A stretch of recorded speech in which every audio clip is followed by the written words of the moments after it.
여러분, 대한민국은 제조업이 강한 나라입니다. 제조업이 강하기 때문에 수출을 많이 해서 그 수출로 먹고 사는 나라예요. 그래서 저는 유튜브가 되면서 제조업 르네상스를 못내 빌고 또 빌어봤습니다. 정부의 정책 중에 제조업을 다시 살릴 수 있는 그런 정책들이 나오지 않을까 하고 말입니다. 그래서 기회가 있을 때마다 제조업의 어떤 성장, 제조업의 어떤 지원, 또 제조업의 어떤 혜택 이런 걸 많이 줘야 된다. 여러 번 강조를 했습니다. 그러나 기업은 적폐 세력이었나 봅니다. 결국 말입니다. 제조업의 공장 수가 줄었습니다.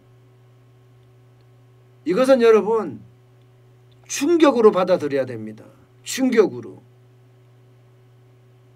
줄은 정도가 적게 줄은 게 아니에요. 2019년 하반기 보면 19만이에요. 19만 4,504개였는데요. 2020년 상반기에는 19만 3,582개입니다. 예. 아니 그전에 뭐 적었는데 지금 좀 줄어들었다고 해서 이게 줄어드는 거냐 이렇게 말씀하시는 분도 계실 것 같아요. 그런데요. 여러분 경제 규모가 커지잖아요. 수출이 많아지잖아요. 우리 경제에서요. 공장 수가 줄어드는 것은 없습니다. 지금까지 공장이 계속 늘어왔어요. 수출도 계속 늘어왔고요. 제조업 생산량도 계속 늘어왔습니다. 그런데 이게 줄었다는 게 충격적이라는 거예요. 이게 2020년 상반기에 줄은 거거든요. 이게 2020년 상반기가 문제가 아니잖아요. 하반기는 더 힘들잖아요. 더 힘들잖아요. 실제 서울경제가 한국산업단지공단하고 통계청하고 동시에 분석을 해보니 이런 결과가 나오더라. 이 이야기입니다. 922개 0.5% 감소했어요. 뭐 0.5% 감소했는데 뭐가 큰 문제냐. 대한민국은 제조업의 국가라니까요. 때문에 공장 수가 줄어들어서는 안 됩니다. 경제 규모가 쪼그라든다는 거예요. 경제 규모가 쪼그라든다는 거. 그만큼 공장에 어떤 적게 되는 것은 굉장히 충격적인 일이라고 볼 수 있는 겁니다. 일반적으로 반기별로 보면 공장이 적어도 1,000개에서 2,000개씩 늘어나는 게 일반적입니다. 1,000개에서 2,000개씩 늘어나는 게. 지금까지 그렇게 해왔거든요. 대한민국은요. 그런데 그렇지 않고 줄어든다고 하니 이거야말로 아이고야 난리 났다. 이렇게밖에 볼 수 없는 거잖아요.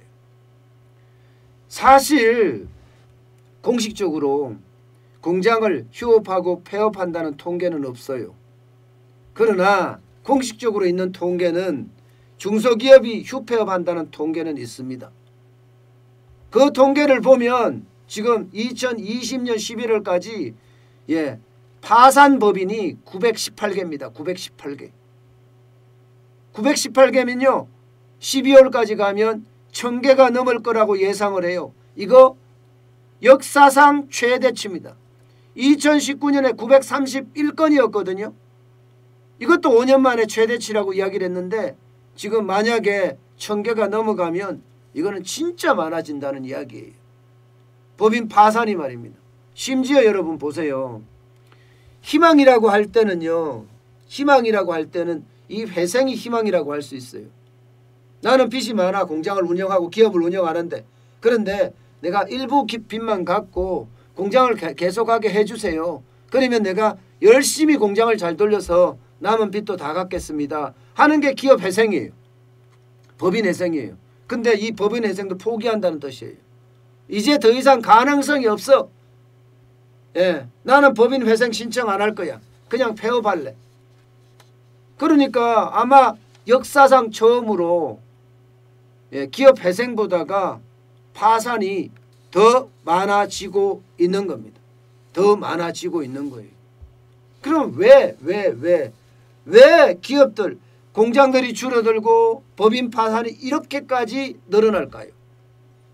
뭐 워낙 많은 이유가 있습니다. 워낙 많은 이유가. 일단 문재인 정부의 경제 정책이 완전히 실패해서 기업들을 옥죄고 있고 기업들을 말라 죽이고 있고 기업을 고사시키고 있다. 이렇게 일단 큰 대전제가 따릅니다. 여기에 첫 번째가 최저임금의 무리한 인상이에요. 최저임금이 워낙 많이 올랐잖아요. 거의 뭐 2017년, 18년, 19년 이 3년 동안 30%가 넘게 올랐습니다.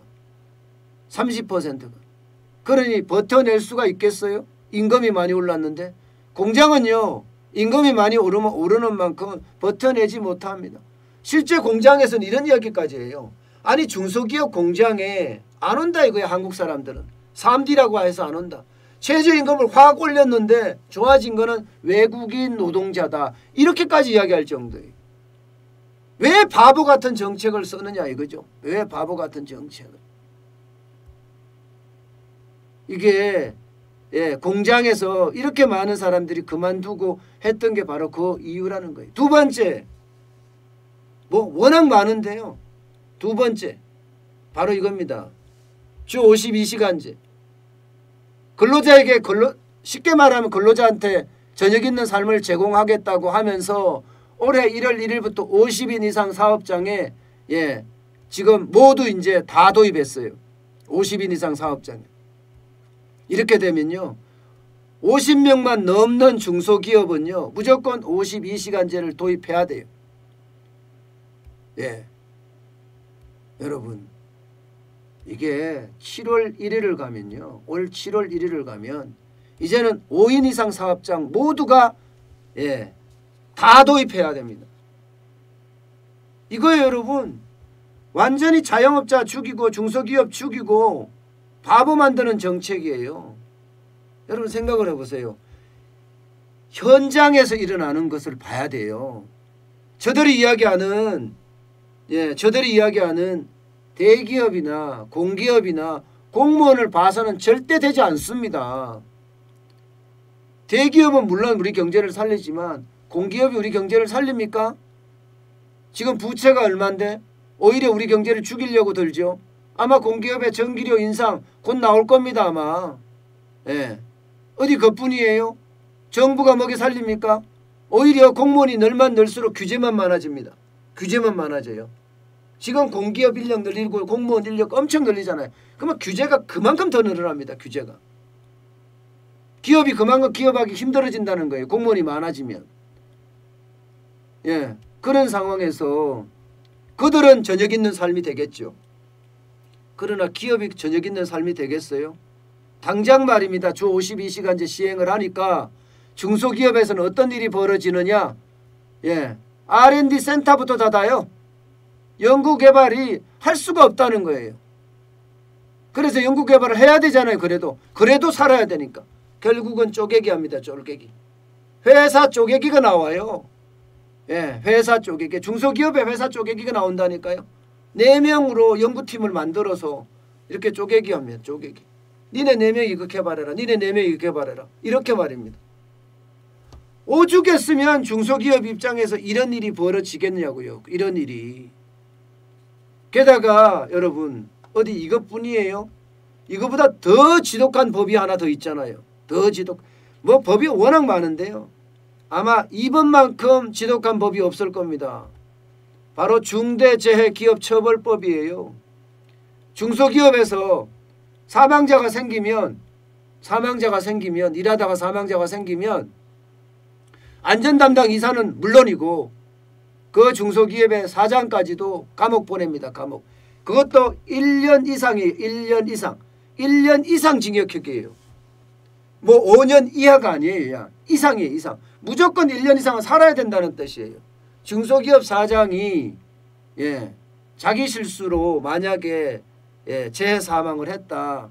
이러면 사장은 그냥 잡혀져 간다는 거예요. 이게 여러분 저는 이게 진짜 제정신인가 이런 생각이 들 정도입니다. 왜냐고요? 아니 사람 목숨이 왔다 갔다 하는데 처벌을 강화해서 더 안 나오게 만들면 되지 왜 너는 그런 말을 하느냐 이렇게 이야기하실 분도 있을 거예요. 그러나 여러분 보세요. 사망사고라는 건요. 예방에서 줄여야 합니다. 사고가 나서 결과가 벌어진 뒤에 일어나봤자 그 사람은 없어요. 이미 그 사람은 이 세상을 떠났다고요. 그런 사망사고가 나지 않게끔 예방 차원의 지원을 하고 예방 차원의 법안을 만들고 이렇게 해야 합니다. 산업안전에 대한 담당을 좀 강화하고 말입니다. 그죠? 그러면서 기업들이 열심히 일할 수 있는 환경을 만들어줘야 돼요. 지금 중소기업 CEO들, 사장들 이제 사장하려고 하겠어요? 특히 말입니다, 여러분. 건설회사 사장하려고 할까요? 건설회사? 건설회사는요. 지금도 중대재해로 산업재해로 사망하는 사람이 굉장히 많아요. 이들은 다 모르겠어요. 올 1년 안에 몇 명이나 구속이 되고 할지 모르겠지만 저는 굉장히 많은 사람들이 구속이 될 수도 있다. 이런 생각까지 하게 됩니다. 자, 이런 상황에서 여러분, 이런 상황에서 중소기업에서 공장을 늘릴까요? 공장 안 늘리죠, 당연히. 공장 늘릴 수도 없습니다. 아니 뭐 상황이 상황인 만큼 공장을 늘리기보다가 차라리 대한민국에 있는 공장을 뜯어서 해외로 가겠다. 이런 생각을 하는 사람이 더 많지 않겠습니까, 여러분? 그리고 한계 기업, 쉽게 말하면 돈 벌어서 이자도 못 내는 기업, 여기는 폐업을 할 거예요. 괜히 들고 있다가 사망사고 일어나면 감옥살이 해야 되니까 어쩔 수 없이 뭐 폐업을 할 수밖에 없는 거죠. 폐업을 할 수밖에. 그런데 여러분, 그런데요. 지금 이 수치도 현장의 수치를 정확하게 반영하지 않은 수치라는 거예요. 왜냐고요? 여러분, 중소기업의 일감은 사실 선행지표입니다. 대기업이 완성품을 만들려고 그러면 먼저 부품에 대한 발주부터 먼저 냅니다. 그죠? 그 다음에 중소기업의 부품을 발주한 것을 모아서 여기서 대기업에서 조립을 해서 완제품을 만드는 거거든요. 다시 말해서 제조업 일감은요. 선행성이 있다는 거예요. 선행성이. 그렇다고 하면 올 상반기에 19만 3,582개였으면 작년 상반기에 그러면 하반기는요. 더 어려지고 올 상반기는 더 어려진다는 이야기예요. 결국 말입니다. 이게 쉽지 않은 그런 상황이 된다는 거예요. 공장은 점점 줄어든다는 이야기입니다. 대한민국의 핵심 동력을 완전히 깨먹어요. 그렇다면 여러분 생각을 해보세요. 중대재해기업처벌법 있죠. 그러면 차라리 이런 거 만들죠. 뭐 시장경제 파괴처벌법 이런 거 만들면 어때요? 좀 더 나가볼까요? 자유민주주의 파괴처벌법 이런 거 만들면 어떨까요? 오죽했으면 강호갑인가요? 중대기업 협회 회장님인데 그분은 그런 말을 해요.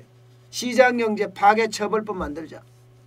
자유민주주의 파괴처벌법 만들자. 이렇게까지 자주 섞인 이야기를 합니다. 그만큼 지금 대한민국 기업의 경쟁력, 중소기업의 경쟁력은 완전히 망가지고 있다는 이야기입니다.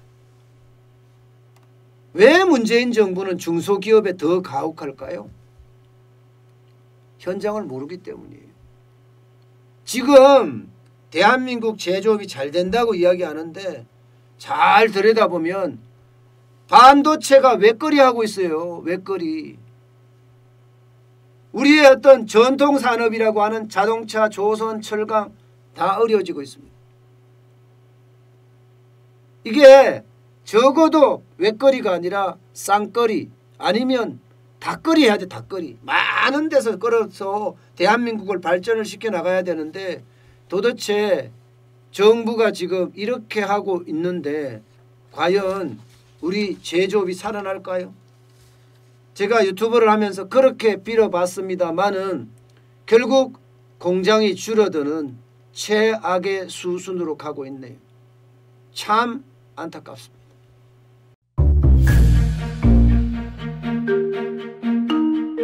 세종대왕과 샤넬 넘버5, 벤츠 자동차의 최고급 기종인 마이바흐의 공통점을 아시나요? 바로 침향입니다. 침향이란 동남아시아에서 자생하는 침향나무가 상처를 입었을 때 스스로를 보호하기 위해서 분비시키는 침향나무의 진액입니다. 진침향은 태국산 침향과 러시아산 녹용, 그리고 국산 홍삼, 백봉령, 산수유, 당귀, 숙지향, 꿀로 이루어진 침향환으로 만성 피로나 또 스트레스, 기력이 저하된 직장인분들, 또 수험생들, 연세 드신 어르신분들이 드시면 좋은 환입니다. 진침향 여러분들께 자신있게 권해드립니다.